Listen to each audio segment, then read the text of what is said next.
All right, well, I think we can go ahead and get started and let other people trickle in. We can at least start with doing the introductions and everything. So I'll just say thank y'all for coming and for joining us today. This is part 2 of our community conversation on equity in nonprofit arts fundraising. The reason that we started this process is really to just bring some attention to the way that fundraising in general is done, because I work at an arts organization and that's who I know. I figured that it would make more sense to talk about it in relation to the arts, but it really applies to fundraising in general.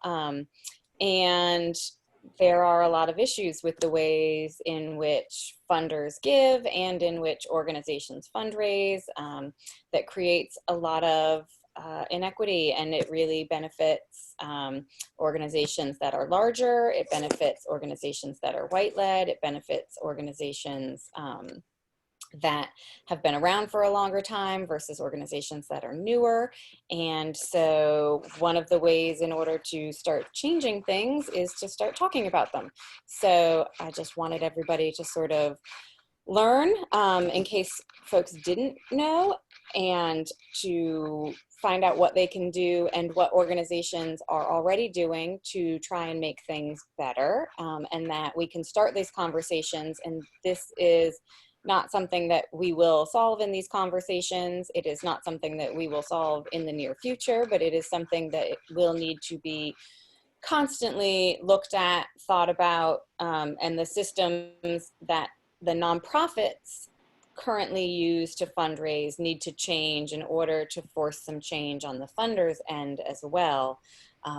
So it's going to take effort from both sides to make these changes and to make a more equitable system for fundraising in the nonprofit industry, and specifically in the arts, because the arts generally tend to be a very white culture. It tends to be a very wealthy culture, and there are a lot of issues present there. So with that said, thank you all for joining me. I'm going to pass it over to Beth Yerxa with Triangle Artworks. She's going to be our moderator for this conversation, and she will introduce our speakers. We'll have about an hour or so talking with them and learning about their experiences, and then we'll have about 45 minutes or so of question and answer time at the end. So Beth, go ahead. Thanks, Mary Kay. I'm thrilled to be here. For those of y'all that don't know Triangle Artworks, we're a nonprofit that works in the Triangle region to serve the arts as a business sector. So we do training and other tools and resources for artists and arts organizations and to help them thrive. As I said, I'm excited to be here. I'm very happy that we're having this community discussion on equity and fundraising. We have some great speakers who will help lead the discussion. But before we get to that, I think we have a fairly savvy group of Zoomers on the call, but just in case, I am gonna run through a couple quick tips on using Zoom. If you have not already, find on the bottom of the screen where you can mute yourself, and please try to stay muted unless you're asking a question later. And if you want to raise your hand, if you look over where it says reactions, if you applaud what someone's saying, you can applaud them. That's over in the reaction side. If you haven't already, rename yourself. I think everybody has. If your connection gets bad, and I've seen some people have some issues with connection, you can just stop your video, and often that solves it. Later on, we'll be taking questions, and I'll repeat this later, but we'll be taking Q&A, and so we will be putting them into the chat. We will be allowing people to ask the questions live, but if you have a question you don't want to save, if you want to save it, you can drop it into the chat, and we'll put you in the line for the questions. Finally, recall that we're recording, and I think it's important because it will enable us all. We will put that up on our ArtSquare TV, and I think ArtSpace will put it online. And it's important so that we all can share this discussion later on our platforms and help spread the word about this discussion that we're having. But know that because we're recording, if you put anything in a personal chat to somebody else, that chat will be part of the recording. So no snarky comments in side chats, or do, but just know that it'll be broadcast. So as I said, we got 4 really great speakers I'm excited to hear from the side of the arts organizations and from the side or I shouldn't be saying size, but from arts organizations and from the funding community. First, Tamara Brothers, who is, would you wave your hand? Tamara was appointed Deputy Director for the North Carolina Arts Council this year in April, and she is charged with the design, development, and implementation of the Arts Council programs. And she also recommends policies that realize the agency's mission of arts for all people. She works with the staff and boards to create and implement strategic plans and provides executive level to support to the agency's director. Second is Brandon Cordrey, who is Director of Visual Art Exchange, which is a cultural arts organization located in downtown Raleigh. And VAE staff structure means that the executive director does the majority of the fundraising. So Brandon is responsible for bringing in the money and has a lot of experience with new ways of doing that. Sarah Guidi was with Triangle Community Foundation, and she's program officer, and she manages the foundation's cultural arts program as well as the environmental conservation and community development programs. Although not an artist herself, she believes that artists and arts play an important role in thriving, healthy communities. And last but not least, Nichole Morgan is co-founder and executive director of the Gifted Arts, which is a performing arts and youth development-based nonprofit serving young people from Southeast Raleigh and Garner communities in Wake County, and she has 18 years experience in the nonprofit sector, serving in many roles with national nonprofits such as the YMCA, Boys and Girls Club, and education reform organization, Citizen Schools. And so let's get started. We're going to start looking at this issue from the organizational side. So Brandon and Nichole, so what are the challenges that y'all face in the fundraising in your organizations, and how do the donor-centered practices affect your potential to seek funding? And that is, how does the current arts funding climate or mechanisms work or not for your organizations? Who wants to go first? Brandon, you're lit up, so you want to go first? I was going to make Nichole do it. Look it out. This is better though. She can follow up with the better answer after me. Yeah, I would say that we've transitioned our fundraising because of the lack of sustainability that's often offered to cultural arts organizations. I think we got through a lot of this on the last call, but a lot of funding opportunities that come from the corporate, state, and foundation side are very project driven, which can be great if you're looking for project support, but often it means that you need to have fundraising events or fundraising campaigns to pay things like the light bill, because those project budgets get really hefty if you start building in all of your staff time, your rent, all of those overhead costs, right? And if you're building them across multiple program or project grants, they seem inflated when really you're actually just trying to keep the door unlocked so that people can come inside. We're lucky in Raleigh, unlike Nichole, but hopefully not for long, that the city of Raleigh does provide operational support.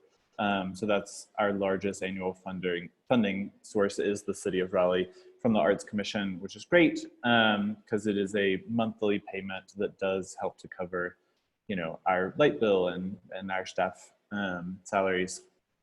There's often, for us, there's fundraising events, which we've gotten pretty good at doing cheap and easy and keeping them fun for people. And we're constantly working on editing them and trying to make sure they're just beneficial for artists and for a wider community than just VAE, sort of a rising tide lifts all boats kind of thing. But then I would say the biggest thing that we've shifted is as our work has changed over the years and we've focused on using art for another purpose. So creating conversations in the queer community, raising awareness around HIV and testing, just cultural diversity, racism, etc. There's other pockets of funding that we've been able to go to, and the sort of argument you're making there, or not argument, that sounds argumentative, but the case you're making there, right, is that art can actually help in that arena that they're funding in, right? So they may be very focused on funding policy work, etc. And you're coming in and saying, no, but really, if we did this art event, I promise it could also help. And sometimes they look at you exactly how some of you are looking at me right now. And sometimes they don't, and they write a check. And it's opened up new avenues, which is good for us, because if we didn't diversify where we were getting funds from, I would be like laying on the ground right now because it's not sustainable for me. But we'd also just spend the majority of our time fundraising rather than actually doing programming. So I think that's probably the plight of a lot of small staff organizations. And now I can turn it over to Nichole, who happens to be the only person on the call with probably a smaller staff than me. Hi, everyone. Thank you. It's such a loaded question for us. I was trying to figure out where to start, where to go. When the Gifted was first founded, I would say for the first 5 or 6 years, we were all earned income, revenue generated, but not out of preference, just out of more so a necessity. My co-founder is my husband, and we decided to start the organization with, passion and purpose first, and we'll figure out the money and figure out how to do the money, so to speak, on the back end. And so anything that we produced, essentially the works of art with the young people, was considered a fundraiser. When I decided to leave my career position with Citizen Schools after that in 2016, that's when I had the capacity to sit on panels and learn how to write grants. And we were like, I left in order to scale the organization, which meant that we needed dollars that weren't coming just from family ticket admission sales. And so in 2017, that's when we started to see a shift, and we were coached and taught that we needed, like Brandon said, we needed to diversify where our money was coming from. So we were certainly learning and growing and doing the work all at the same time. So then we went from more so 70% earned income, 30% public support, which was basically in ticket sales and small donations, to now in the last year or so, that's almost completely flipped.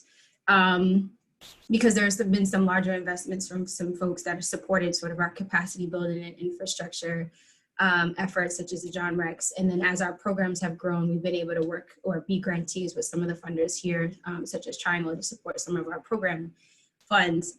Where we're finding challenges, Beth, you mentioned something around donor-centered practices.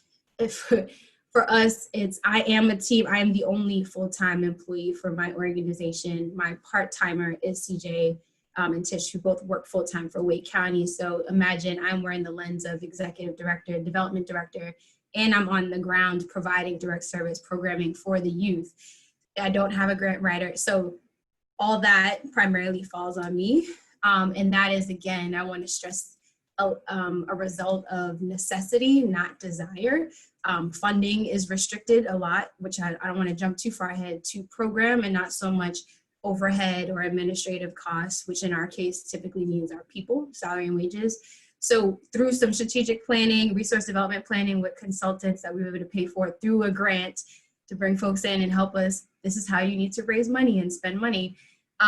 We found that we needed to increase our individual giving. This was going to be the year we rolled out this massive plan where we went from an average donation of $50 a donor to maybe a big gift no longer meant $500 for us, which is a big gift, but maybe more in the thousands, which is where some of you all may sit.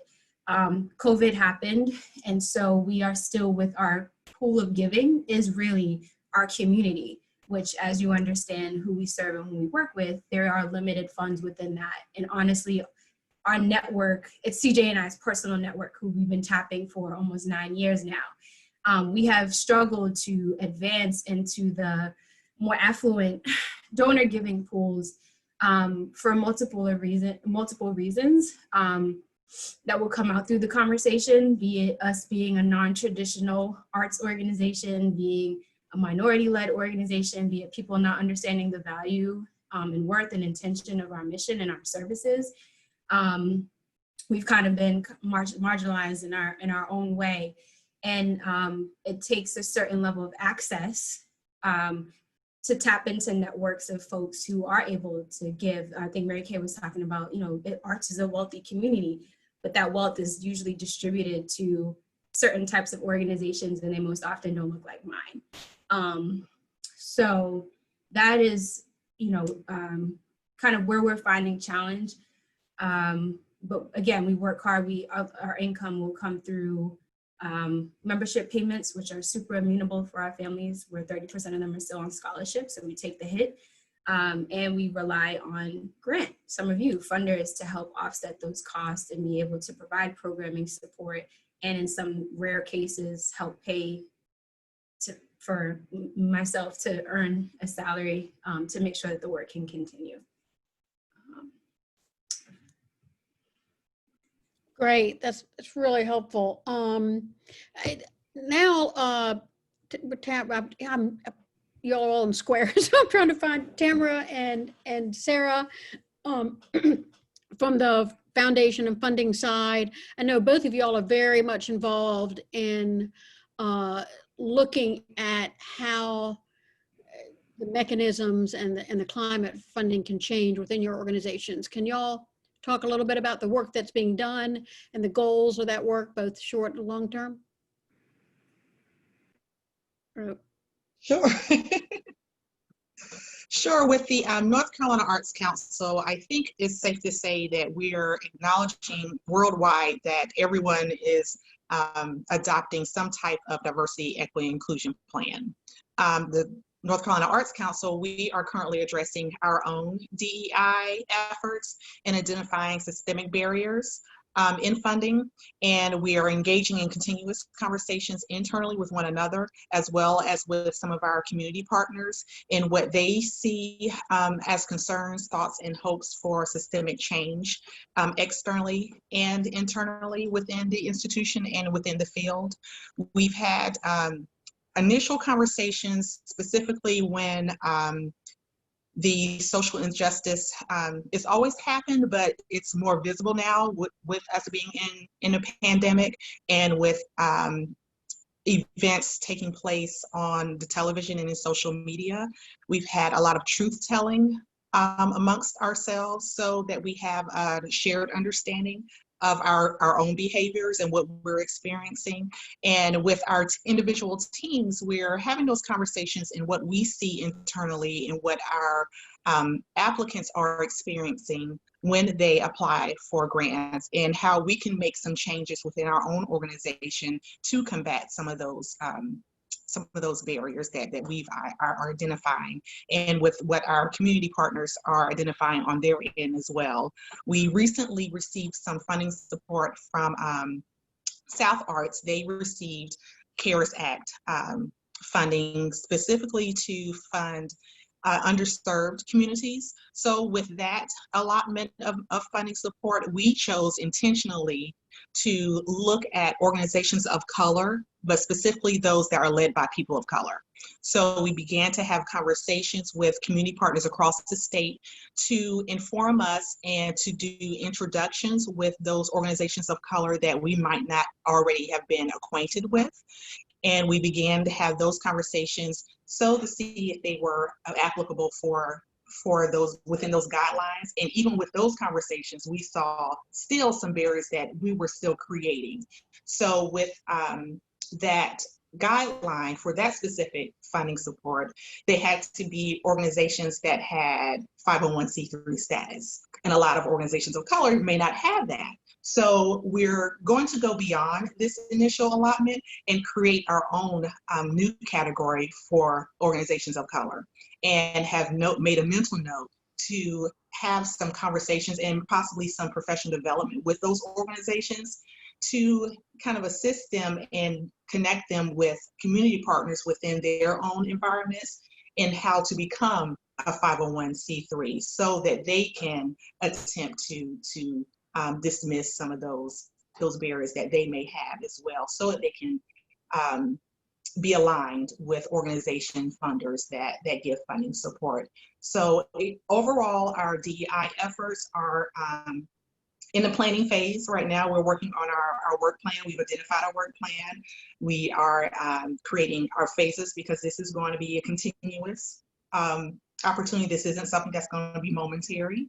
This is going to be something that's going to be integrated ultimately into our strategic plan, because this will be a part of our organizational DNA, if you will, and a part of our organizational lifestyle as well. So this is something that we plan to be committed to here on out, being accessible for arts for all people, because if that is our mission, we have to be about the business of our mission.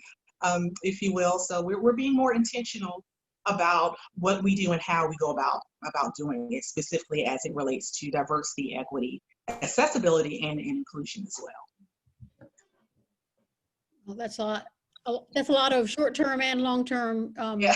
strategy and action. So, Sarah? Yeah, a lot of the things that Tamara just said, you know, the foundation has been thinking about for the past couple of years. We have engaged in some diversity, equity, and inclusion work. And I would say that the pandemic, as well as, you know, sort of the public attention on the continued violence against Black people and people of color have really just sort of sped a lot of that up. And it sped up our conversations internally as a staff. You know, I think we have been making progress on the grant making side of things. It seemed easier to figure out how to apply some of these really complicated theories to making changes in our grant making. And now we're really trying to figure out how do we spread that across the organization. So like Tamara said, it's part of our DNA. So that's an ongoing journey for us, and one that I think we are really committed to. You know, I can say that, like I said, the pandemic really sped some things up for us. I think one of the things that we started doing a couple of years ago was really looking at where was our funding going, and putting a racial equity lens on that. You know, were we actually funding organizations led by people of color? Were those funds serving communities of color and other underrepresented communities that the funds were just not flowing to? And so that was a helpful first step, to just sort of look at our data and see what it said. And you know, there's a lot of data out there saying that in general in philanthropy, funds are not flowing to organizations led by and serving people of color. So that was the first step.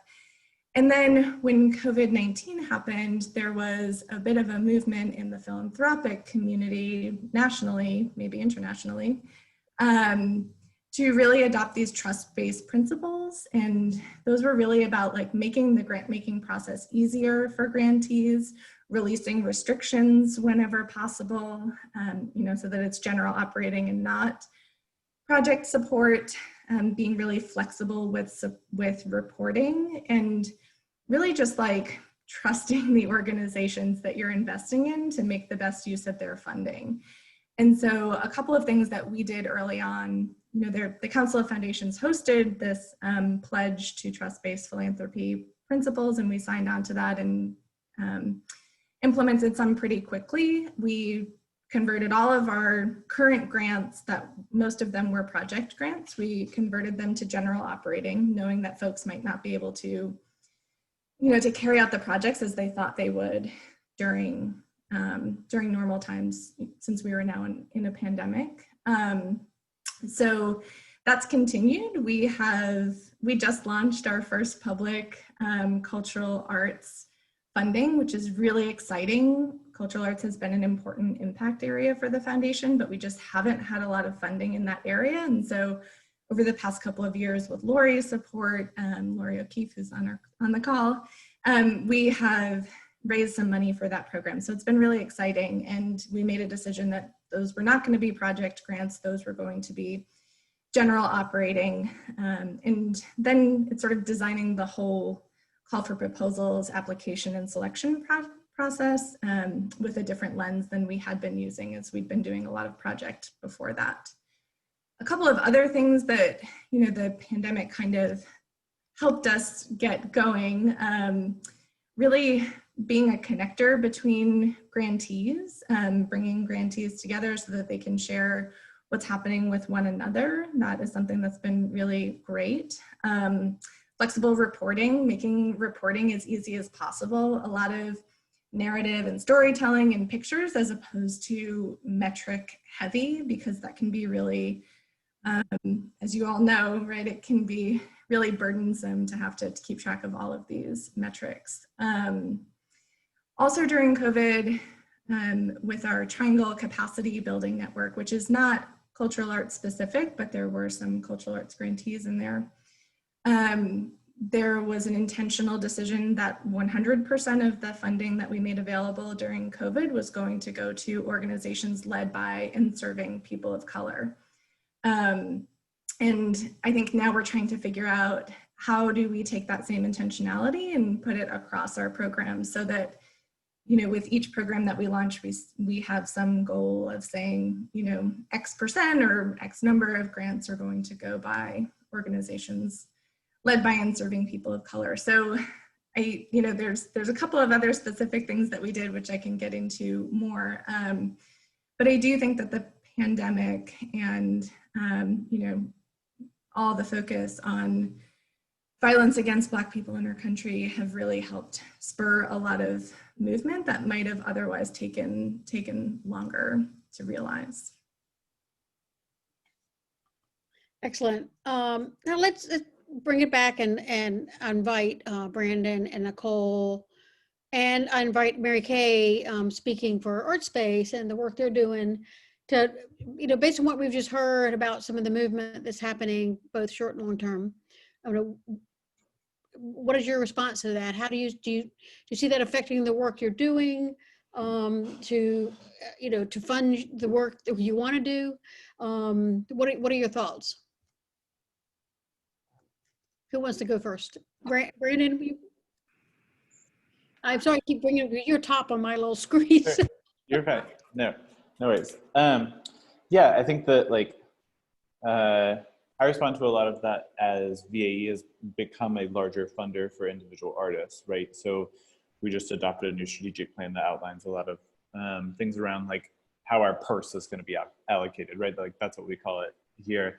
We don't have a ton of money. We're not a foundation, but we do employ artists. We give artists grants. We have a new fund that we're launching with Elsewhere called the Pivotal Fund, and a lot of this is built into that. And then also in the vendors that we're selecting and things like that. So I think it's a nice trickle down that, like, funders are thinking about this. The people that they're funding are thinking about it. I would say that my biggest thing, and the thing I've been harping on since they let me have this job, is that we need more opportunities that provide funding directly to artists for their own ideas. So that's where VAE has been in creating, like, a fiscal sponsorship program. So to your point, Tamara, like, when organizations don't have the time and energy and the admin to get over the pretty big burden of becoming and then maintaining 501c3 status, we do offer fiscal sponsorship. That doesn't make them eligible for every grant opportunity, but it makes them eligible for a lot more of them. It also makes them eligible for corporate sponsorship, and also to get donations from individual donors who are looking to write that off on their taxes, which, with the changes in tax law, you know, that kind of undercut that effort. But I feel like we're passing that along the same way, and we're looking at ratios at every level, right? For us, I'll speak for me personally, very candidly. Like, I join calls with executive directors in the arts world, right? And then Nichole and I are in a completely separate group that's executive directors from a wide range of sectors of work, and they just look very different. The executive director group that Nichole and I are in is pretty much exactly 50-50 white-led organization, BIPOC-led organization. And then I join calls with, you know, with arts organization leaders that I'm going to be very frank. It is a lot of white people, and it's majority female. And that's not any one individual who ever accepted that job, right? It's not their fault. That's systemic, right? That's saying if you put no racist person in any of those systems ever again, it would still perpetuate that.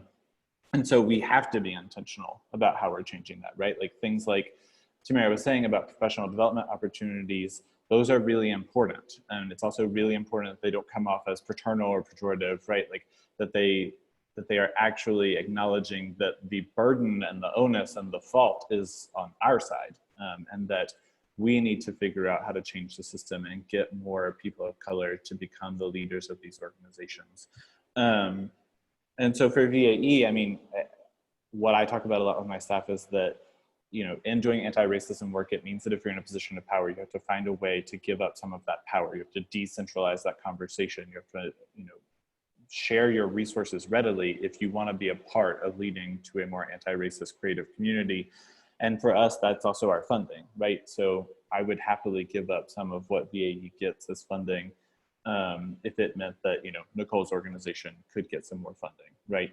And sorry, we obviously have a lot of money, that's why I'm swatting gnats in my face right now. We're very rich at VAE, is what you should take away from this conversation. So Nichole.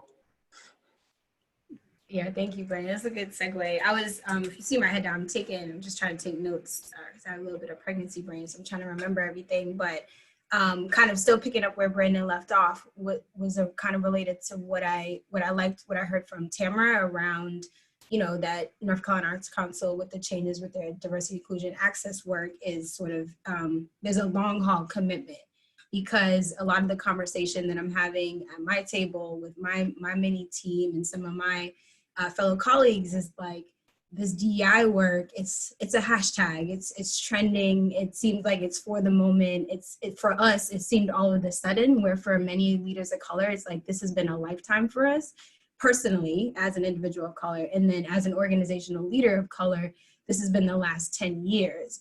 And so when funders are being reflective, which is a good place, and, you know, being thoughtful and coming to the table and strategizing, I do want to honor and recognize that. And I can't dismiss the fact that we, as the leaders who have been vocal over the last few years, have been trying to make this known that this was an issue. And even if we weren't being heard, you know, through our oral speech, that you could, you know, anyone who's evaluating our applications could see through our budgets that there were great disparities, and we were being pretty evaluated, I would dare to say pretty unfairly, because every funder, you know, has their evaluation criteria, their best practices, their formulas that they use, which weren't equitable to begin with, and left us all kind of just out in the dark, and spending countless hours trying to figure out what is it that they want to know, how do we say it right, what numbers do we put on paper, and come to find out after, you know, completing a training that Triangle and a few others, John Rex, were a part of this collaborative, the Full Cost Project. It was mind-blowing. You know, for years, CJ and I have been creating a budget that was basically just highlighting what we were making and what we were spending, which, you know, one year, in our first year of grant writing, was like $40,000 the first time we wrote a grant to John Rex. But it wasn't that it only cost us $40,000 to run program, is that we didn't know that we should have been putting what is the full, like what is your true cost to run your organization? Like Tamara said, that's why that professional development piece, it's not that we're unintelligent, it just, we didn't understand this game or this system. And what it didn't show is that I, as well as the two team members, weren't taking a salary. So we were doing the work because we're the passionate people, right? We led with passion and purpose first. We were doing the work for free. And so when you submit a $40,000 budget and you're asking for, of course, what, 25, 50, however many thousand, funders, you all would probably say like, well, we're not gonna be 50% of your budget, right? But no one ever came back and said, are you sure this is what, and maybe that onus isn't on you, but that's a part of like the educating the communities and the leaders and not making assumptions. It was, the sense was, you're doing so much great work, and everyone would come to our programs and see your work is transformative, but the expectation seemed to be we were to continue to do more with less than some of our partners, or even I dare say in some cases our competitors who are doing youth work. It just didn't seem right. And so we unknowingly continued to perpetuate that. And then after going to the full cost training, it was just like, okay, you actually need to demonstrate that your time is being in kind contributed, that you actually do want to earn a salary. So put what it is that your salary and your board approves on, and like how much that is, and like fill in all these other areas. And then voila, we have this 6-figure, $250,000, $300,000 budget, which is still hopeless, you know, because a lot of that we need to fundraise, but at least that puts us in the field of, we are a full-fledged organization. We do need a great deal more funding than we're actually getting. I'm just surprised it took so many years for funders to acknowledge that this this was a gap, and maybe it's not everyone, but that certainly created a challenge for us. And I'm still earning a salary that's maybe 25–30% of the market rate of an ED in Raleigh, but as a founder, that's been a sacrifice I've decided to make for my family, for the organization, and work really hard to continue to grow the organization. But what wasn't being acknowledged is that as a Black-led organization, we were actually increasing our budget by 200% or more year on year. But that was never acknowledged as like, oh, this organization has potential. And our student growth went from 70 kids served one year to 355 because we spent 4 years trying to get into Wake County to build a partnership so we could scale this impact that everyone was noticing that we were having. Whereas some organizations, it's just a quick lunch conversation and they're running a program at multiple schools across the city. And so it's, I might have deviated a little bit, but my point was I appreciate that it's a long-term commitment. It's taken us hundreds of years of poor practices in philanthropy to be in this place. So I know it's going to take a lot long, hopefully not as long, but I understand it's going to take time. But it needs to be more than just the moment of civil unrest in the country. It needs to be a forever game. And Sarah, I appreciated the trust base because I had that in my notes in preparation for the conversation. Just like we get this sense that, they're asking so many questions about the data and the metrics. And it's not that we don't have it. It's just like, do you not trust that we're able or capable or competent enough, or that we're going to spend the money where we say we're going to spend it? I mean, our staff aren't getting paid. It's going to program. So I always wonder, like, is it the donors that are asking? I know everyone needs to report.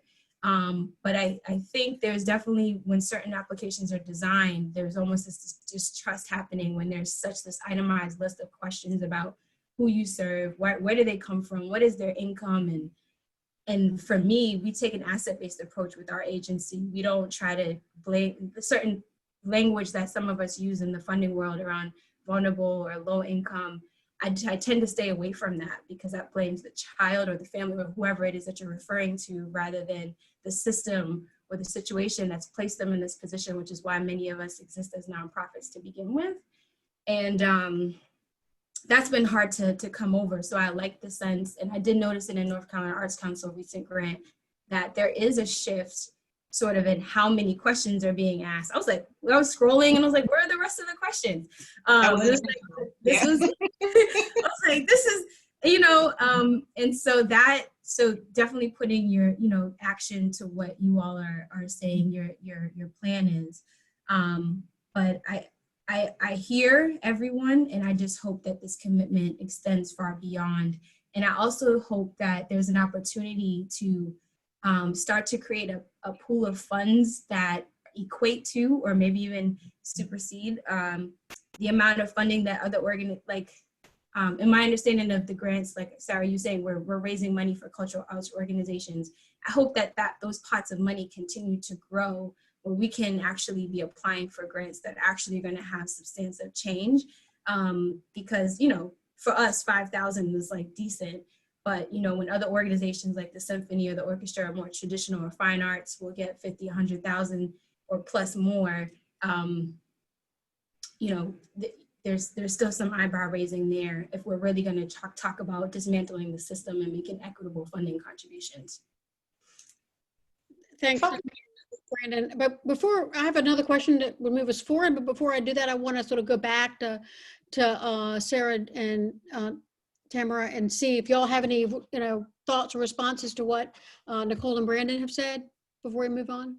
Yeah, I had I think more of a comment for the funding organizations to reiterate some of the comments that Nichole made. I think as funders, sometimes we do have to take that extra step if we see something that's missing within the application, especially with organizations of color that they just may not know.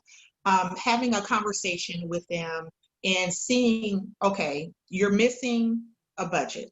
I know you have a budget, but it may not be a traditional budget to what we see as being traditional.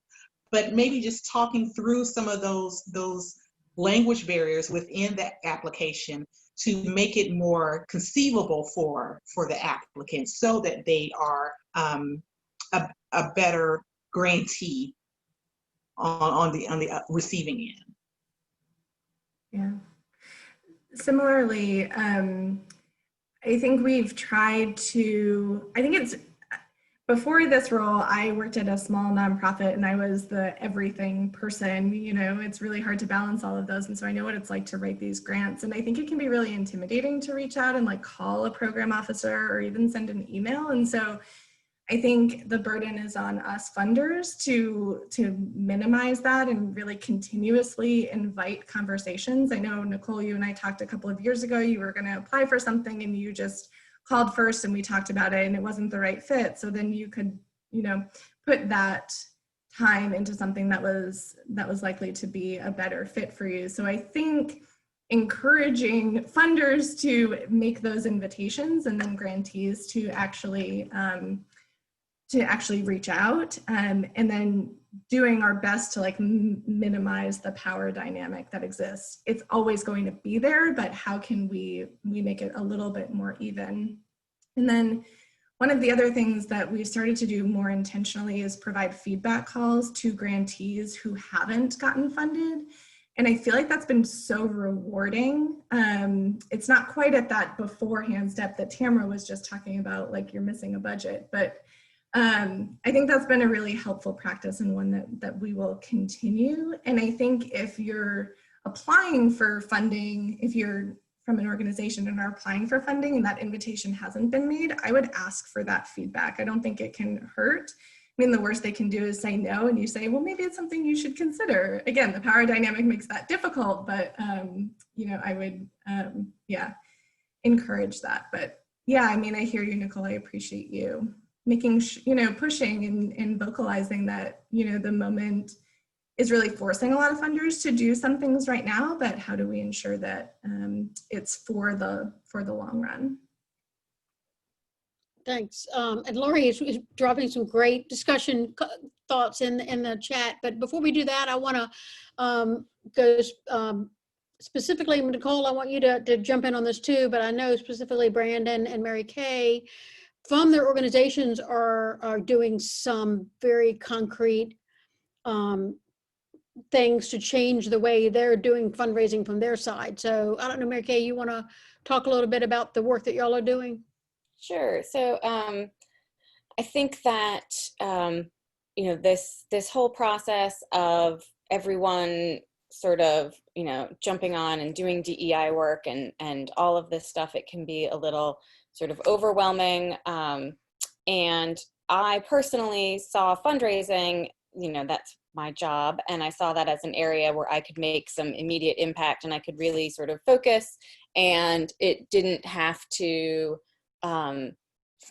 it was a way that I could really help start to make a difference. And so one of the things that, you know, we have been looking at internally at ArtSpace is, where does our money come from? Like, who are the organizations that are funding us? Are these organizations, you know, promoting the same values that we promote? And do we want to take money from them? Are we taking money away from organizations that really could use it more, because we happen to have a director of development, you know, who's versed in writing grants and who can, you know, do all of the things and jump through all of the hoops and has the time to put in it? You know, should we even be applying for some of these grants? Yes, we could probably get them, but is it really fair for us to apply for them? Especially sometimes like the project grants, because we have a bunch of different things going on in our organization with artist studios, artist residencies, artist education. We fall into, you know, we tend to be able to fall into a bunch of different project applicabilities. So we could be like, oh yeah, you know, this thing that we do, this could fall into arts education, and this thing that we do, this could fall into, you know, artist support, and this could fall into this. But again, are we just trying to get money? And really taking an intentional look at why we're trying to get the money, if it is the right fit, you know? And honestly, it makes my job easier to be able to look at something like, for example, the grant that Triangle Community Foundation just did for the Cultural Arts Grant. And it was, you know, we decided to make the decision not to apply for that grant. Like, it was not a large, for our organization, I mean, it was a good amount of money. all money helps. But for our organization, it was like, you know what? No, we can get by without this. And if we can take ourselves out of the running, then that gives somebody else a chance, and that helps in that way. So to really just take a look at, step one, where is our money coming from? Do we need to be getting it from there? Can we make changes about what we apply for and what we don't apply for? And can we also, then the next step, when we are doing something and we have a project, part of our strategic plan that we've been working on is to really increase the partnerships that we do. And part of the fundraising on that means that when we apply for projects and grants, building into our budget money for our partners, and not just saying, we want to do this project and we're going to do it with this other organization, but when we build our project budget, we just put all the things that we're going to spend money on, and we don't put like, we're going to give this organization X amount of money to help us. And we expect the other organization to come up with their own money to do this project. And so instead changing that dynamic and saying, no, if we want to make a partnership, then we need to raise money for the partner as well. And that needs to be in our budget. And that needs to be, so it's kind of like what Brandon was talking about, like we need to start giving away some of the money that we're getting and just building it in to say, you know what, we're gonna go ahead and make that part of the budget from the get-go. So those are sort of two of the things that we can immediately start to make some changes on and some changes in doing. But there's a lot of other things. And I think that one of the things Lori wrote in the chat is about, talking with donors. And one of the things that we can be doing as a well-established, 30 plus years in Raleigh, white-led organization is, again, it goes back to that sort of giving away that power, but talking to our donors about other organizations that they should be helping and saying, have you heard about whoever? I really find that if you have these conversations, the donors aren't going to say, okay, well, I'm just going to give this other organization all the money and I'm not going to give you any. They say, okay, well, I'm still going to give you money. And now I'm also going to go look at this organization and see about giving them money. And it really is important to just try to introduce people to organizations. Nichole, you made the point that, some organizations, because of their history, because of who is running the organization and the ties they might have in the community, they may have been here for a very long time. One of our previous development directors at ArtSpace, she went to church with everybody. And so she knew everybody. So it was a 5-minute conversation for her to get, a $5,000 gift or something like that. And one of the things, if you're in that position, that you need to be doing is introducing organizations that don't have that ability to those donors so that they can start to build those relationships. So again, I think that really just sort of sharing resources and assessing what we're taking and whether or not we need to be taking it is kind of it's our first step at ArtSpace. So. Right, and I know that Brandon VAE has been doing some of that work this year and some of your programs. You're sort of sharing the spotlight, for lack of a better word, and also sharing the money. Can you talk a little bit about that? Yeah, I would say when I joined VAE pretty early on, my one probably critique, everyone knows I love Sarah Powers, and I have to say that because she's my largest funder, but I genuinely actually love Sarah Powers. Worked for her for multiple years.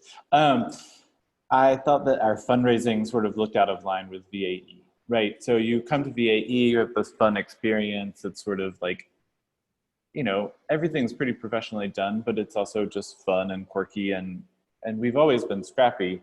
And then you come to our gala and it's at the Marriott, and like there's baked chicken. And I was just like, this doesn't seem to match, right? And our spring fundraiser was a wine tasting, which was lovely. And we had great partners for it, but it was a wine tasting, right? And it was great the first year, and like so many fundraising events, it fell off over time. And, we didn't do it the very first year that I became director. But my last year, I just remember looking around and all of us sort of like going through the motions of like putting out wine and getting ice, and it was like, oh, this is getting started and this is going to be terrible, because if staff doesn't want to do it, then it's not going to go well, right? And so for me, all of that fundraising effort has to come from staff, and it needs to match we are as an organization. And so, you know, our gala has changed, and it will continue to change as we try things and fail and try again and duct tape it back together, whatever. But I mean, it is successful. It is our largest fundraising event. It rivals the city on how much income it brings in. And, you know, it moved out of the Marriott, and we did it in an abandoned Kmart, and then we did it at Georgia Arena. And we do allow any artist that wants to donate, and that is a challenge, and that's a thing we need to figure out. But this past year, we instituted a 40% commission on all of the sales if the artist wanted it. And the majority of them did. And we picked that number because it was our 40th anniversary gala. And now I think if we were having a 2021 gala, which we are probably not, I think we would be adjusting that number. But those funds were being mailed out on like March 13th, right at the beginning of all of this, right when everyone's revenue stream was severed. And so they were really impactful this year. And we were like, let's do 40% and then wait and see if artists complain about that.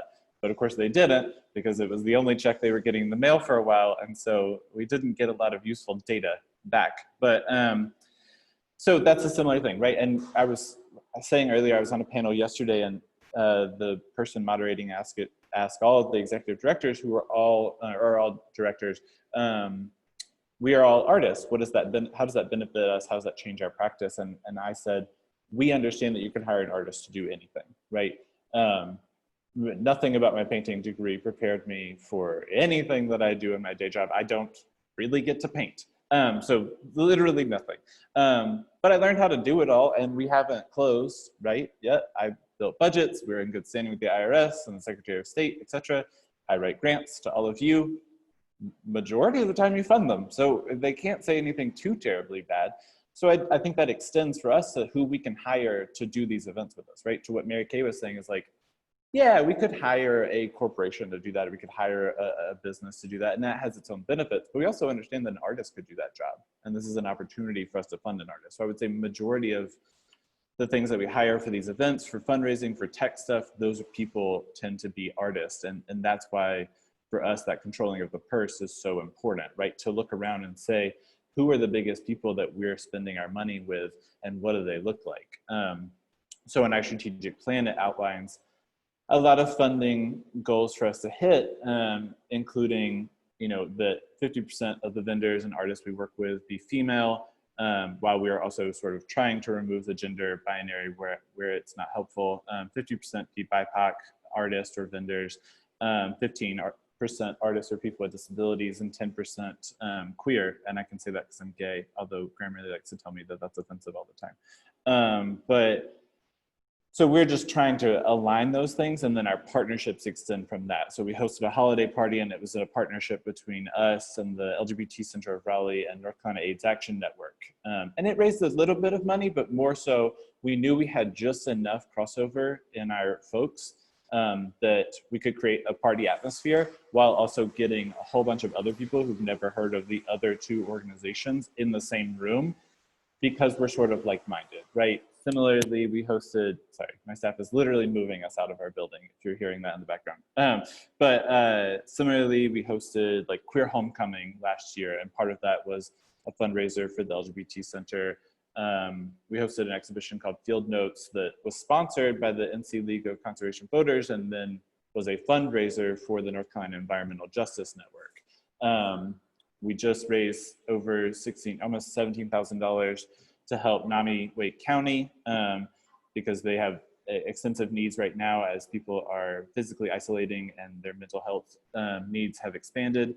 And all of these things bring in some money for VAE, but they also allow us to do what we ultimately want to do, which is have art serve a bigger purpose. And so it's just, Nichole and I were on a call yesterday, and we were talking about, you know, this potential partnership we have in the future, and we were like, this is an opportunity to physically build our values, and I think that's how we look at everything. When you're choosing a caterer, it's an opportunity to choose with your values. When you are choosing people who are going to volunteer and how you're going to reward them, that is an opportunity that could be a professional development opportunity. I volunteered with Beth. That's how I got to where I am right now.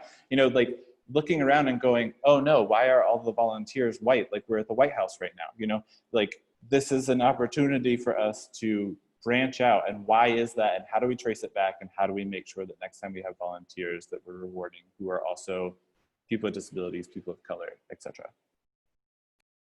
Yeah, thanks, Brandon. Really important work.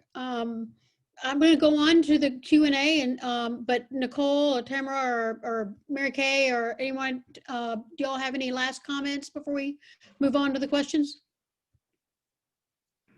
I don't know if this will come up in a question, so I'll just say it while it's kind of relevant to what Brandon said and even what Mary Kay was talking about, because I think it's important. We use the word intentional a lot. And so intentional, not like a box checker. So when we're thinking about like how can majority white-led organizations or funders invite others to the table. So we understand as leaders that each funder, each organization, each business has their initiative, their strategies, things that they're trying to accomplish, and we'll assume positive intent and say that this is a long game thing, that it's not a box checker.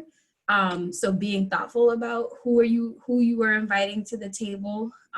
We've often felt as an organization, and I had this conversation very candidly with Mary Kay, that we do have, while a little smaller recognition, I actually don't think it's that small. I think a lot of people know who the Gifted Arts is as an agency, but in comparison to some of you, we're smaller. But we do have visibility in the community. I think people like us as leaders, we're doing good work, but oftentimes feel like we get approached in a more of a transactional sense. So partnership and collaboration has been more transactional. It's like, oh, we're having this thing. Can your kids come do this? And then we never hear again. Or we want to invite your students to be a part of this production that we're doing. We'll put you in the playbill or something, and then that's kind of the end of it. So not really a mutually beneficial arrangement, but we've helped bolster that organization, which I'm all about, because I hate to take away any opportunity when it comes to the young people to be a part of, say, the North Carolina Theater Conservatory, or be a lead character, play a lead role at Theater Raleigh and Scottsboro Boys. That's what we understand what our limitations are as an agency in terms of what we can provide. And in order to get our students acclimated and out in community and society outside of their own familiarity and culture, sometimes we played that game, but it's also, it can be hurtful to keep it simple as well when we don't hear from anyone again, or there was no real it wasn't a true partnership. And so again, when you're doing your DEI work or whatever the title is moving forward, it's just be thoughtful of like what the impact is when you're doing your work, and just really just think about what does support look like, and then echoing, bringing people, not people of color and individuals underrepresented to the table. One conversation we were having is like, if there's a panel, similar, Mary Kay said, do I really need this funding? It's not really, it's a nice to have, but we don't need it. It's like, do I need to be the one to sit on this panel? Do I need to be the one at this conference? Is there someone else that would fit better, who could actually speak on behalf of whatever this, topic is, that has that lived experience rather than speaking for the individual or the community, which I understand sometimes it's like we've needed people to open the door for us because we weren't going to get in otherwise. But when you start to kind of just become more introspective and get more involved and lead your teams in this work, it's, who can you bring alongside, coach and develop, and put them in the position so that they can elevate and possibly help even educate you all in the process. So that's just what I'll just say there when you talk about partnership, collaboration, and DEI work. Who is a part of the conversation? Who's helping you make the decisions? And does your output or your outcomes actually, is there optically, are you producing those results beyond the paper, the plan? Thank you so much for sharing that. Is there any other final comments before we go to questions? I think to add on to bringing those diverse voices to the decision making process and bringing those to the table, being cognizant of the delivery, because sometimes those comments of experiences may come out of frustration. Truly listening with an open heart and an open mind, and not being defensive, because when we become defensive, that wall and that barrier comes up. So we tune the person that's on the opposite side out. So just being intentional when we do bring those parties to the table, truly hearing and listening to them instead of just simply, as Nichole said, having a checklist on simply having them present. Brandon, I saw your hand go up. Yeah, mine's really quick, but obviously I'm not going to pretend I know what happens on the side of the funders 100% of the time, but I've sat on a few panels to review grants. And I've been shut down before when I've brought up the racial diversity of the organizations, especially when they are looking to work with populations that are outside the diversity that their staff offers. And also, like, a lot of this is public record, and I know who gets funding, especially if you're a government agency. And I also know those organizations, and I know their makeup, and I know their audience. I've been in the audience before, and I look like their audience. And I just would encourage that there be a follow-up conversation on the other side. And I do think, like, part of DEI work and part of dismantling this is, like, if you can't connect with the tax base that is funding your work or the values that we hold as an organization, then we are going to need to remove some of the funding that you've been receiving over the years, because that would open up more money for you to give to Nichole and other Black-led organizations, disability-led organizations. We always like to, like, be generous in the South and find more money and get more money into those people, but you have the money, you just maybe need to take it away from some people who aren't being great stewards of it. And I don't think either of my board chairs will watch this, so my job is safe. It was, as you were talking, Brendan, about, you know, the grants advisory committees, you know, we just had one this morning for the cultural arts, and I think, you know, who you invite to be part of that decision making is really important, because you will get people. I would never want to make those decisions by myself, because who you invite to the table, you know, people will push for those things, Brandon, and sort of bring the group along with them. And, you know, to that end, we've been experimenting with some participatory grant making, inviting current and past grantees to be part of those committees. It sometimes gets a little sticky, but I think there's, you know, people are experimenting with them. And so it's something that we're starting to look at, and also providing stipends to those folks for sitting on those committees. You know, it's not like an hourly, you know, you're not getting a fair hourly wage for the work, but it is an acknowledgement that we're taking you away from your work, you know, in the community and asking you to be a part of that. And so we want to compensate you. So that's something that we've written into our budgeting for the coming years. And I think we're really excited about that, and think it will just lead to better pools of grantees if we, you know, can have a diversity of voices at the table. Thanks. I was just going to pop in and say that to what Brandon was saying before, that it's and it's something that ArtSpace has certainly benefited from, I think, and Nichole mentioned, you know, specifically not benefiting from it when she was doing the budgets in the beginning, and sort of really just showing the true or the, you know, this is what we spend and this is what we make situation. But it's sort of like how celebrities get all the free stuff. It's like the people with the money get the most money. And I think that it's something that needs to shift, you know, on it's one of those things where the people who are giving away the money think, oh, well, this organization already has so much money, they're financially responsible, they have all these things. But there is no thought to the fact that, like, you know, in order to get the money, you have to already have the money. And it's not, that part of the system has always been something that I, you know, like I said, ArtSpace benefits from, because we do have a large budget, and, you know, we have a long track record of being the financially sound, fiscally responsible organization that we are. But again, like, just because we have that track record does not mean that you should give us all that money. Because, like Brandon said, you know, and Brandon wasn't specifically talking about us, I'm going to talk about us. We have issues in our organization internally with, you know, the audience that we have, and, you know, being able to have sort of authentic relationships in communities of color and with other kinds of people, and trying to build those partnerships in those organizations. And we have, you know, a lack of diversity in many areas of our organization that we're, you know, working towards fixing. But again, people just give us the money because we have the money, and we look good on paper in that sense. And so I think that being aware of that, and that's how that works in a lot of, for both private donors, individual givers, as well as government, as well as foundations, that's something that I think needs to change. Beth, I know you're trying to move us to the chat, but I have to just snap. So, because I had on my paper, I was like, someone has to be willing to invest first, right? And so for us, we were fortunate enough that in 2017, the John Rex Endowment, even though we submitted a budget for $40,000, they were able to read between the lines. They had conversations. They came to our studio, and they gave us more money than we had brought in that year. And they were, and it was massive. It was a 2-year grant, and we were just re-invited without an application, just an invitation like, hey, by the way, you're being recommended for this grant. We'll get back to you in a couple of weeks. Oh, by the way, you got the grant for another 2 years.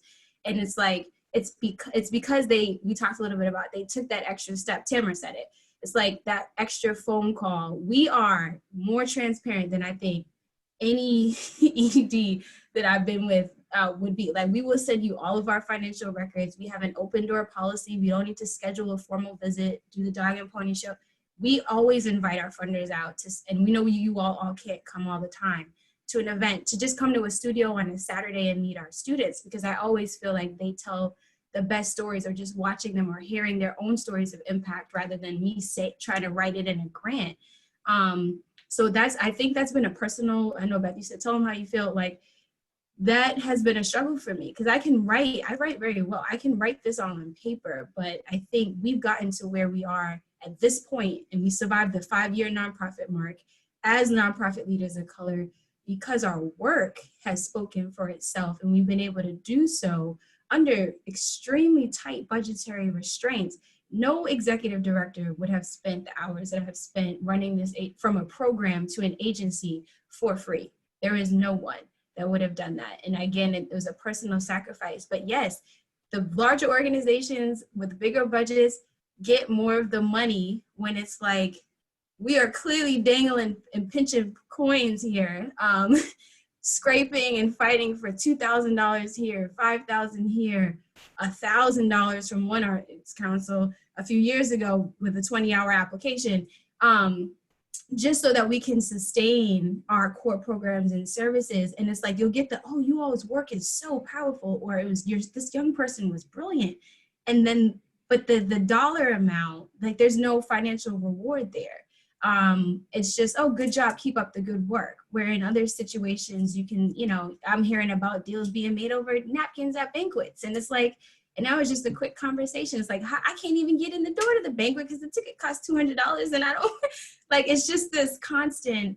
So that's where I felt like with Mary Kay's comment, I'm like, is there something about a larger budget size that says to funders, oh, they're more trustworthy, they're more credible, they're more reliable, rather than the organization that has increased their budget on their own by 200+% every year, has increased their student enrollment within a year by 180%, has found their own way through Wake County Public Schools, which y'all know is hard to do because we couldn't get it through a United Arts Council. So we networked the heck out of the Triangle, and 3-4 years later, we were in 3 schools.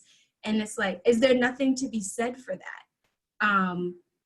It's not a matter of, are we willing to do the work? I went to Hampton University, which is an HBCU, and they taught me the Hampton runaround is what we called it. If you didn't have your paperwork together, they were going to send you to someone else, and then they were going to tell you you need to go see someone else. And you learned how to have every single piece of documentation in order, which is probably where I get to the oversharing, because I'm going to be ready.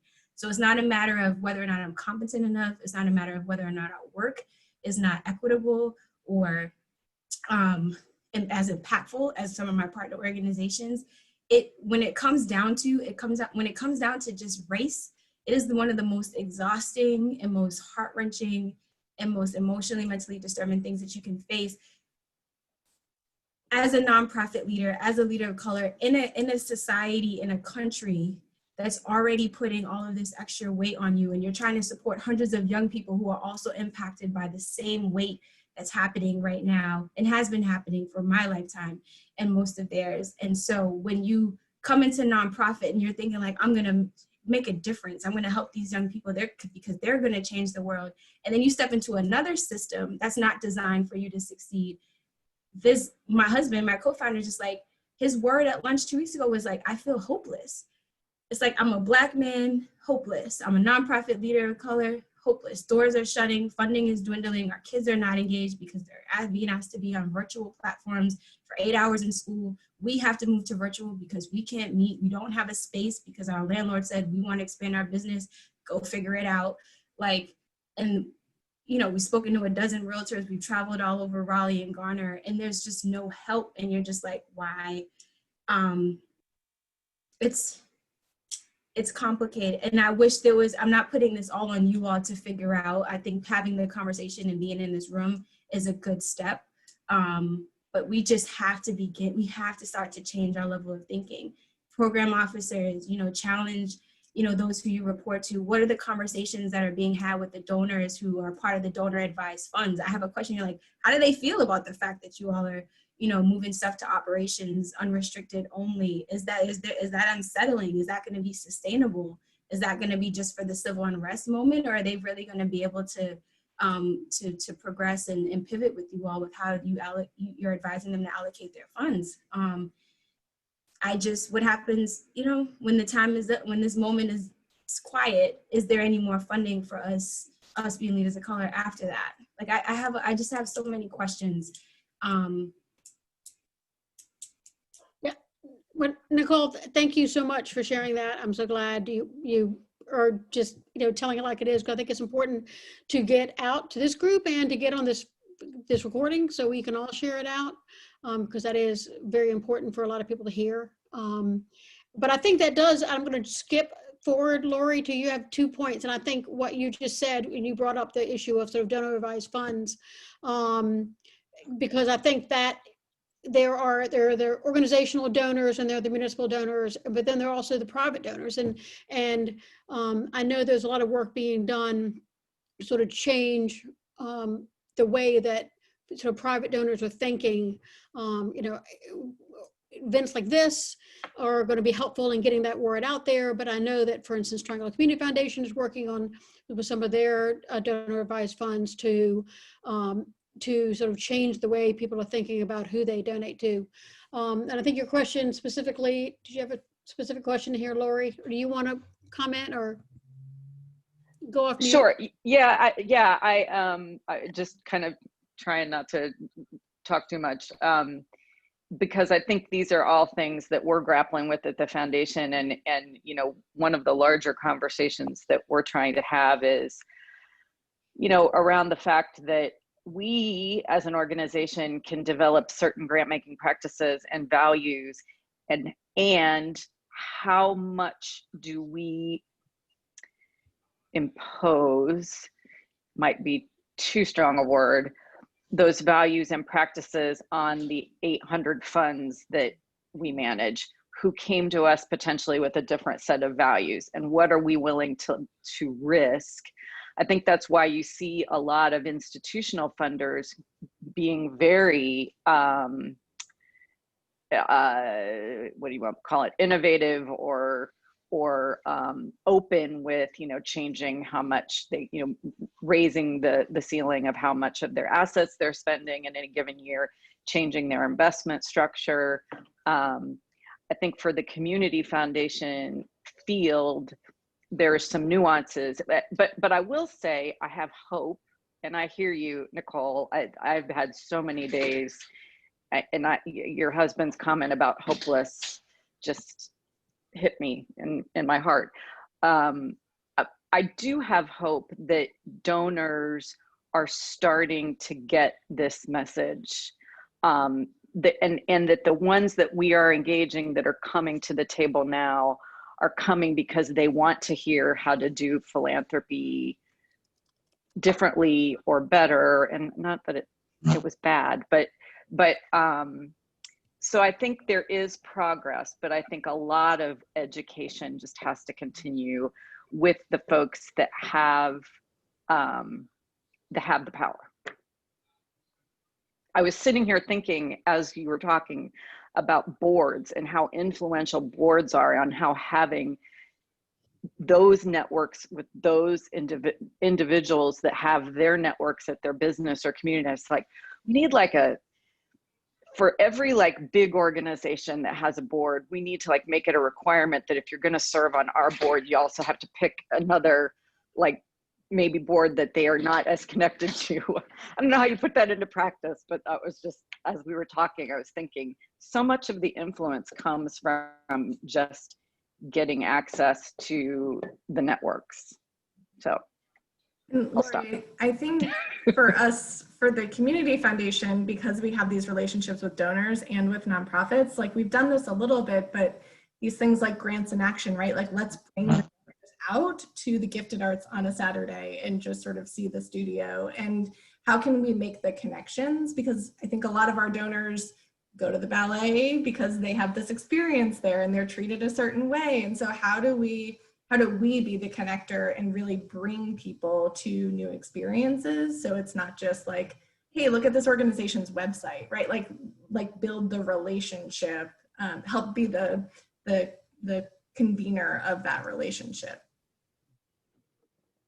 Yeah, I would say I think that a lot of this falls under the whole notion of the whole donor-centered practices that are very popular in fundraising because they work, because they do make the donor feel special and they get, they feel special treatment, and it's, they're giving their money and they want something in return. But it is also very taxing and time consuming and emotionally draining for smaller organizations, for organizations led by people of color, to have to constantly be managing donors that way. And so having the conversation with donors is something that I would love to have in the part 3 of this series, is move on to have the individual donors, the people who are providing money to foundations or giving major gifts or doing things like that, join in to listen. And like Tamara said, to actually listen and not get defensive and not think, but again, that's more of that kind of donor-centered thing where we're going to have to figure out how to talk so that everybody feels like that they're not being attacked. And again, it's very taxing and draining. And I have the privilege of looking like most of the donors. And so it's not even half as taxing for me as it probably is for Nichole and other leaders of color. And I still find it taxing. And Brandon had mentioned in one of the other things, the simple things like writing thank you notes, like that takes a lot of time. It's a lot of, Brandon's like, but again, like that's what, and I get to do that because I have the time to do that. And I can, that's because I serve a very specific role and I'm not in charge of everything. And changing donors' expectations about the treatment that they're going to receive, and changing the value system that we have unfortunately created through all of these years of donor-centered practices, by they now expect these things and they now expect that this is what we're going to get, and trying to break down those expectations from the donors, I think is going to be very difficult.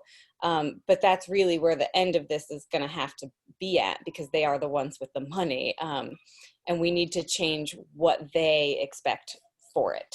So it's like, you just give the money and that's it. Thank you. Or we just tax the rich. Or we just tax the rich, and right? then we don't have to do that anymore. So I will say, to Nicole's point, and I bet that, obviously I'm not a woman of color if you're looking at my video. But I think that Nichole and I share a lot of feelings around this. And I don't know that, like, yeah, Nichole and I want to like not stress all the time, right? We are both actively looking for a building. If you got a building and you want to give it to us, please do. But like for VAE, like we have at multiple turns sort of turned down opportunities for growth. We've done that for different reasons multiple times, and I've thought about it a lot recently. They've all been amazing opportunities, but they just haven't been the right timing or the right fit or whatever. Nichole or Mary Kay saying that, and I freaked out Mary Kay before by being like, this is our donor system. This is how I keep up with everyone. But it's really true. I just have relationships with them, right? They don't expect anything new from me because when you walk into BAE, it's pretty clear who we are and what we do. And we don't have a lot of facade, right? You might not get a thank you note, but you're probably gonna get like a drink next time we're out at a bar together, you know, that I'll pay for with my husband's corporate job money. Or, you know, you're gonna get a thank you text, or you're just gonna know that like genuinely we appreciate it, right? We're gonna give you a free ticket to something or whatever, because we have a really interpersonal relationship. And so when we have those results, they're really genuine. Like, we know the people that we're impacting. We know the people that we're taking money from. And as long as I've been at VAE, we've never taken money from someone that had a stipulation on it that we didn't agree with. And that all comes with being small, right? If you have, you know, a lot of assets that you need to maintain, sometimes that can be difficult. You're at a rock and a hard place on what you're going to accept funds from in order to pay the things that the bills that are due. And so I think for a lot of this, like, and no, I was not talking about Art Space when I would name the organizations, but I'm not that dumb. It wasn't Art Space. But, you know, I think, yes, I do see that like people get funding. We just saw it in the bill that came out of the legislature, right? Like there were 3 line items for organizations that exist in Wake County while the rest of Wake County was ignored with funding, whatever. But when you think about investing in small organizations, I think what you're getting is like a much more genuine experience. Oftentimes, like everyone on my staff knows the people that provide money. Everyone knows on our staff the intended goal of a project or why we're in existence at all and can articulate that. And we also know our shared core values and we know how to operate based on those, which we call the gut a lot, but the gut is like well documented. So I just think that would be a good case for like thinking about who you're providing funds to. And if you need to make a case to the higher ups on why it's important to fund some of these smaller organizations, like we're not even that small. We've been around for 40 years, VAE, you know, like Nichole's like over here, like reaching more kids than Wake County Public Schools. You know, there's a genuine impact here that sometimes can only be measured by jumping in the water and getting into the work with us. And so I want to put that in as a plug for us small people down here. And I would include Art Space in that. You have double the budget of me, but I still think that y'all are a pretty small, scrappy organization that can well articulate who you're taking funds from, why you're taking them, and who you're impacting. So let's talk about, back to Laurie's question about CARES Act funding, because I think it is a good example to me. So her question, and she's off now, but her question was sort of about who's getting CARES Act funding.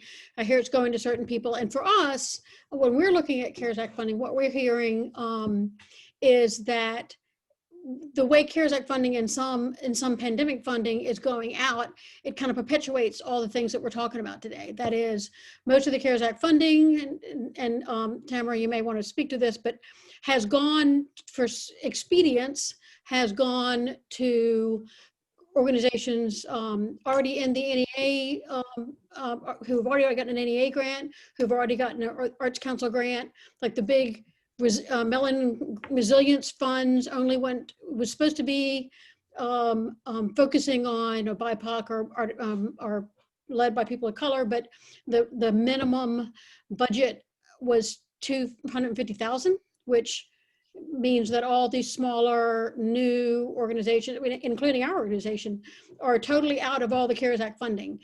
So CARES Act is really, although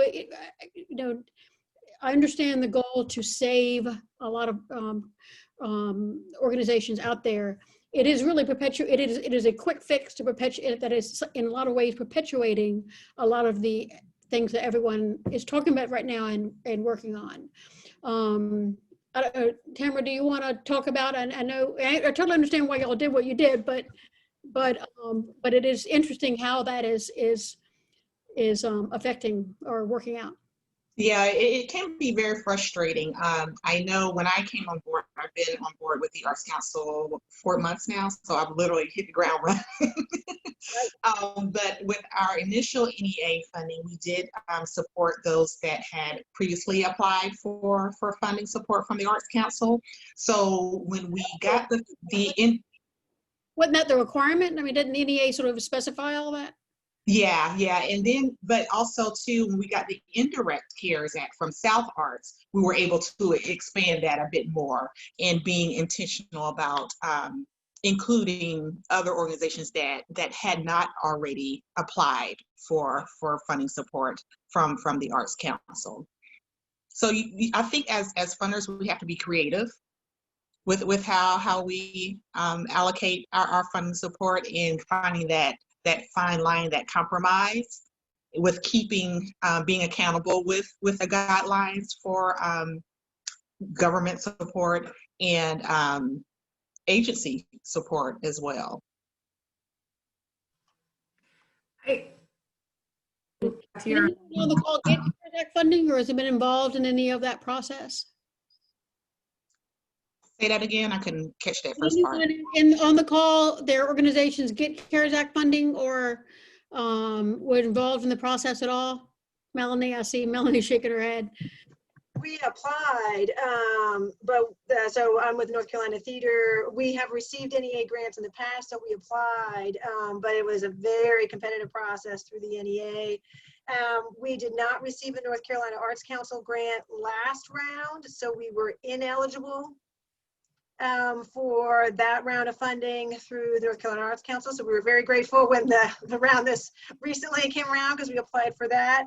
And then I'm not sure if I know all about the South Arts, but I think it was, or the consortium of big funders were sending to big agencies, and we are not a South Arts traditional grantee, so we're not regularly on their listserv. And I think it was a 5-day business window of time to apply for that emergency funding for all North Carolina arts organizations. And we saw that notice after those 5 days. So it was, we have not been able to receive any CARES Act funding. We did, ArtSpace did receive funding from the North Carolina Arts Council as part of their CARES Act funding re-granting. So we did, but because we are a North Carolina Arts Council grantee and have been for many, many years. So we did. And that, again, benefits a larger white-led organization. Right. Right. Yeah, it's just been interesting to watch that funding come out while, like, the programs that all of y'all have been talking about already are also in the process, and it's sort of counter to some of the things that are being worked on.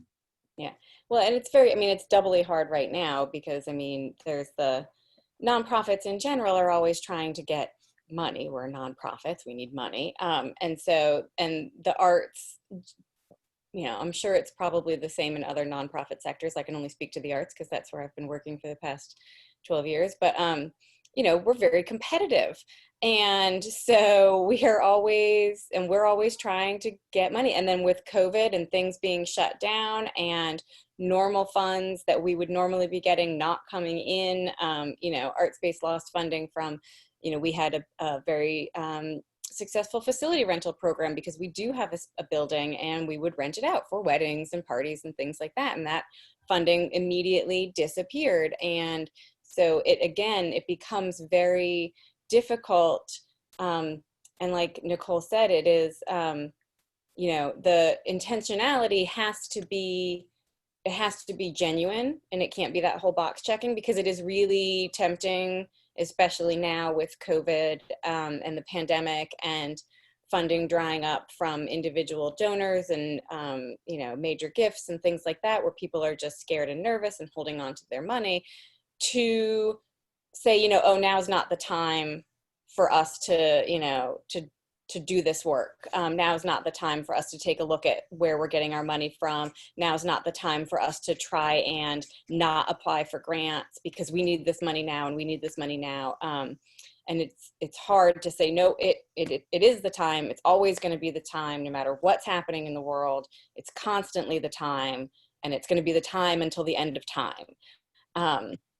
But it's difficult. It's very difficult. It's a whole shift in thinking, and it's a whole change in, how business has been done for a very long time. So it's going to be something that's constantly going to need to be reminded. White-led organizations will need to be reminded of it. Foundations and things like that will have to make those changes so that white-led organizations and organizations that have more recesses just aren't eligible, so that we are out of the running and we can't even put ourselves in the running, because I think that there's a lot of organizations that won't make the decision to take themselves out of the running for certain things, just because, again, it's not everybody's priority and it is hard to do. Right, and it's going to take work on the part of arts organizations, arts leaders, donors, individual and organizational. So it's a large shift, but hopefully it's beginning. Any additional comments or questions? We're at 2:33. We have some more time, but if there are no more comments or questions, we all can take our half an hour back. Oh, so Melanie, did you raise your hand? Melanie, I did. I just had just a few comments. One, I just want to say I really appreciate the candor of this whole conversation. It's hard to bring grant seekers and grant makers together and have a really honest conversation sometimes about things. So I really enjoyed that conversation. And I just wanted to comment on one of the things that Nichole said early on was sometimes it really feels like it's a game or a system, and it's about what kind of looks good on paper. And I think that nails it on hits the nail on the head to a large degree. I mean, that's what grant seeking can feel like, is that there is a structure and there's a language, and how do you fit yourself into that box? And that's and so that really resonated with me. And then the other thing I would share, what's been interesting for me on this call is some of the recommendations are really long time complaints from the nonprofit grant seeking community around responsible grant making. And I think if there was change, that I would love to see some of that change start there, because it's been asked for and called for a long time. And so some of the things I heard come up was the really general operating support over program support. That is a long time request, and it's interesting for me to hear that reiterated again and again today, and how you have to have these very creative project budgets that are allocating your general operating support, because that's really underfunded. And so that's been asked for a long time. I would love to see that shift. And the challenge about always program support and project support, that I find there's a desire in the funding community that it's not just program support, it's new programs. And so not only is it challenging that they want to support projects but not general operating, it's new projects. And so you're always on this wheel of either creating new projects or trying to talk about your same core work in a new way so it sounds like a new project, because you're trying to figure out how to just pay the bills and keep the lights on. And so it's a challenge when it's project support. It's a challenge when it's often new program support. And it goes right to what Nichole was saying, is you're continuing being asked to do more with less in that model. And I would love to see that change. Something that I don't think I've heard yet, but comes up a lot, is that 20% overhead. I think I still am called to answer to that on grant budgets. And I've seen the calculators come out and factored in, well, that seems like your overhead is more than 20%. I mean, now is the time to do away with all that. And that speaks to that general operating and moving away from that and that project support. And then the only other thing I would bring up that I think would be so helpful as a grant seeker, and some funders are very clear about this, and we haven't talked about it today, but I find there's two kinds of funders. There's the depth of impact, or there's breadth of reach. How many, what's your head count versus how deep? We didn't really talk about that, but you tend to, it can be very schizophrenic as a grant-seeking organization to talk about the same institution and the same programs in both ways.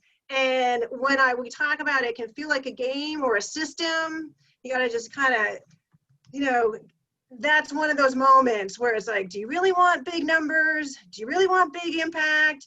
Are you really saying what you mean? And it would, if you really have a clear funding priority on one of those, it would be really, just say it. And then if we know the system, we'll play that game, but really be clear about that. Okay, I think that's all I want to say about that. Nichole, you jump in the bed to say something?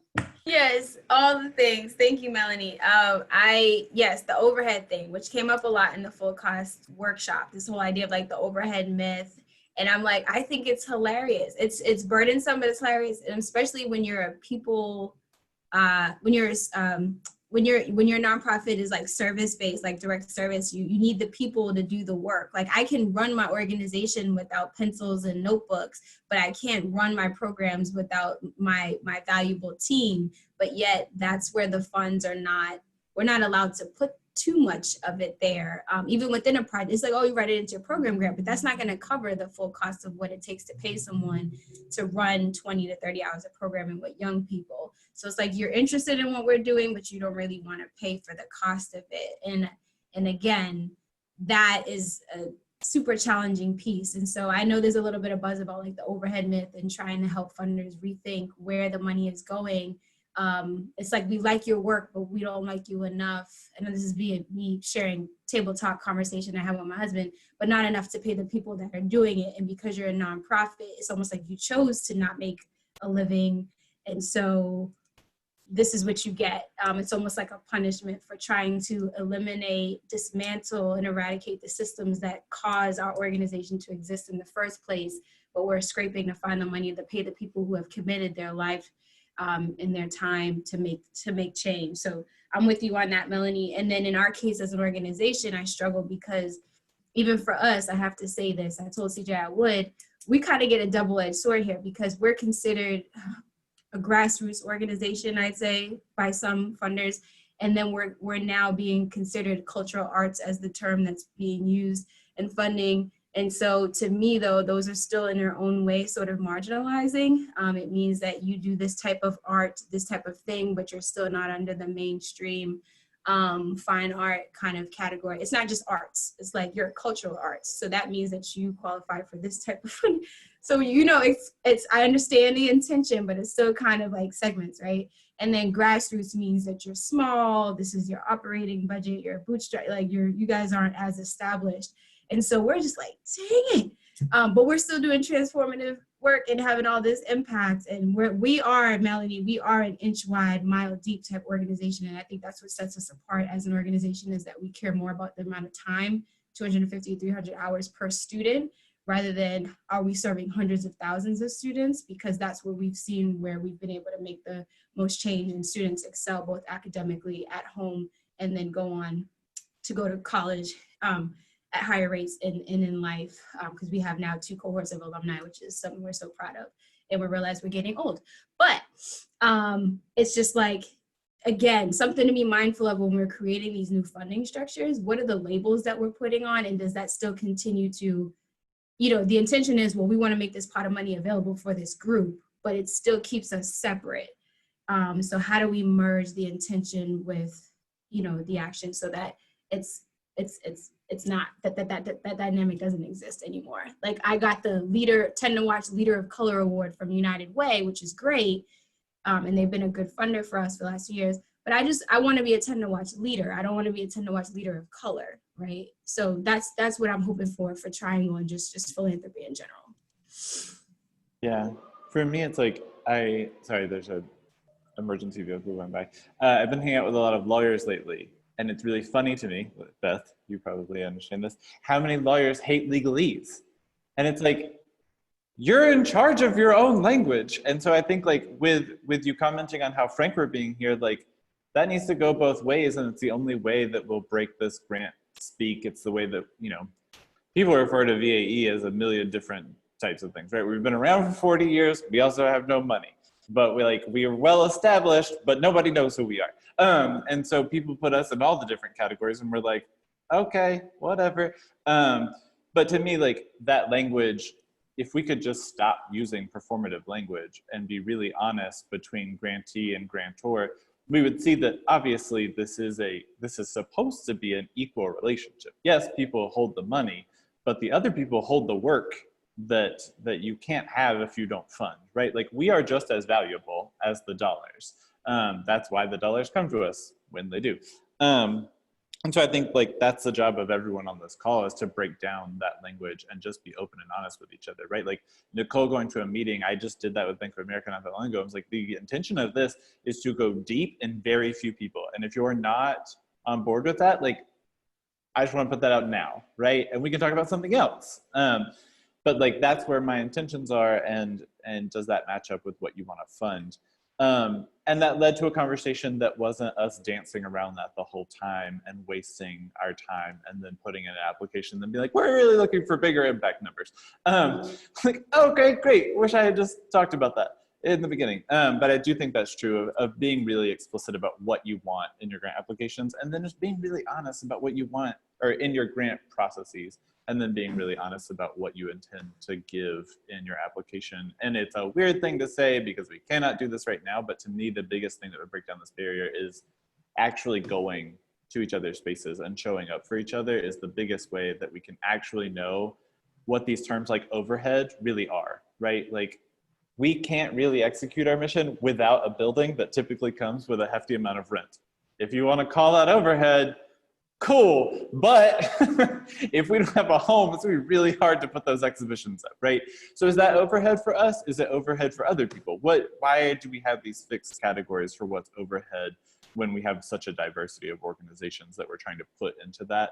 And I think if you can go and meet with people, you can realize what is overhead and what's not overhead, because you can see what assets are being utilized efficiently and which ones aren't by physically being in the space. And if you have a genuine relationship, when you walk in, the whole staff isn't going to become like little gingerbread men trying to dance around you, right? Like, they can welcome you in. You can genuinely see what the programming is like and who the participants are. And I'm looking at several of y'all are amazing people, so I feel like I've become less performative over time when you enter my space. So I just hope we can do that for everyone. I have just a couple of thoughts on this to share. I think general operating support would just solve a lot of these problems, right? We don't have to say general or overhead is this and only this, just like general operating, and then we trust you that you're gonna, make good use of the funds. I think there's some education or maybe like a learning curve with general operating grants, because on our side and on the grantee side, because people are so conditioned to writing project grants, even for this last cultural arts cycle, I would say we got like a third of applications that focused on a project, even though we said this is not a project specific grant. And then we got project budgets. And so I think there's like a little bit of a learning curve. And what do we really mean when we say general operating, and just clarity of language again. I think too, like, this was the inaugural cultural arts grant program for us. And so we weren't 100% clear on what we were looking for. And sort of, Nichole, I think you made this point, like, what our donors' tolerance for some of these changes were going to be. So we're kind of figuring it out, and like, who are we going to see in the applicant pool? And so some of our language was not as clear as it could be in the future, but like, we're starting somewhere. And so I feel like a lot of these things, right, some of it is the commitment over time to not say, well, we tried that one time and it didn't work, so now it's over, right? We're learning and we're going to continue to evolve, and then just communicate as much as we can to our grantees, because we don't want to waste anybody's time either. Yeah. Hey, this is Mimi O'Brien with the Mary Duke Biddle Foundation. Oops, am I? Oh, there we go, I'm talking, okay. Thank you all for this great conversation. I'm really enjoying it. On the question of overhead, I think it's, I think this is really fascinating. I got my start in this world in my professional career in philanthropy as a fundraiser at a university. And of course, funders didn't want to do overhead and all that sort of thing. Funders aren't asked what their overhead is. And, we have it too. and no one asks that question. And I think it's, I don't know, just sort of making a comment, like, it's not really fair for organizations, funding organizations, to ask those questions when they're really not, or have those concerns about it when they're not being held accountable to that themselves. It's a good point. It's a very interesting discussion. Thank you for all your comments. Anybody else have anything else to add? Oh, Tamara has taken herself off, but she made a comment in the, there she, Tamara, do you want to expand on what you were saying before about a bit of compromise? Oh yeah, I think think between Nichole and Brandon mentioning making some of those structural changes internally, and if we're asking for something and someone may not have exactly what we're requiring.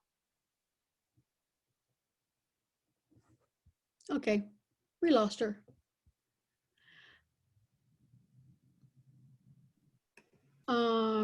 Okay, well, we've lost her. Anybody else have any other comments? I think we are kind of winding down here. Sarah says her computer's getting ready to shut down. I think I share one thing. We just entered into a granting relationship with Warhol Foundation, which is based out of New York. After a couple of years of courting them, right? And their process is really strange. Anyone who's ever received Warhol Foundation funding, I think, would agree that it's a weird thing where they're like, oh, no, just like, what do you want the money for? Just email it to me.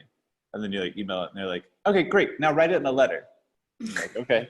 And then they get the letter and they're like, all right, give us a budget. And it's like, could you just outline this all from the beginning? And then I could like get everything together. And no, okay, great. But anyway, it's just very informal. But eventually it pushed me to my edge and I was like, what all do you want? Just tell me and I will give it to you, Rachel and James, right? Like, happy to do it. And this is like over text and it's phone calls and it's emails. And I'm like, we're pretty informal by this point, right? But they were like, oh, so sorry. And like, I think it was like a breaking point. We had this very genuine moment where I was just like stressed and was like, I'm gonna yell. If I don't yell via email, I'm gonna answer my phone one time and accidentally yell, right? And 3 years of work will fall apart.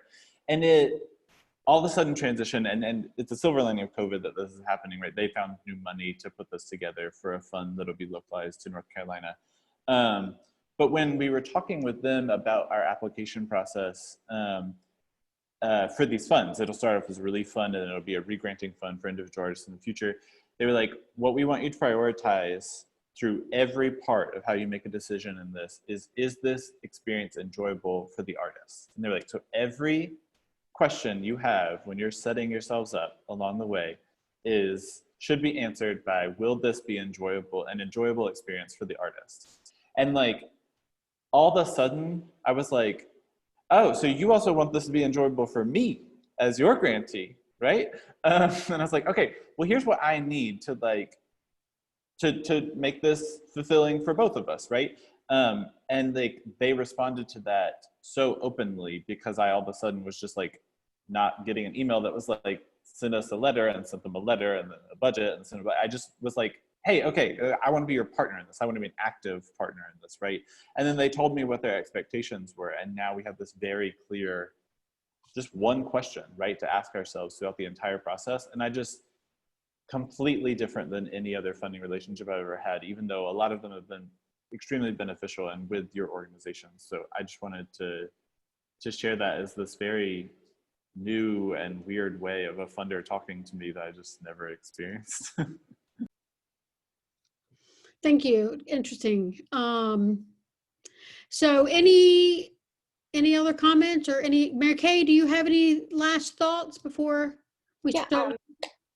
I'll say thank you to everybody for joining us, and to Brandon and Nicole for being so honest about your experiences, and for Sarah and Tamara for really listening, and the other funders that are on this call, and for everybody sharing. And I think that one of the things that Nichole said in the chat that I wanted to bring back up is the fear of being denied, and that whole thing. And that kind of goes to what Brandon was talking about just now with Warhol, which is like this, like, it got to the point where he was like, he finally just got frustrated and like said it. But like, I think that all of us on the fundee side, we have this fear of not doing the right thing, or not, you know, or misstating something, or saying something wrong, or, you know, forgetting to do something, and being penalized for it in a way that will greatly impact our organizations. So we are coming at this whole thing from this just really terrified place, and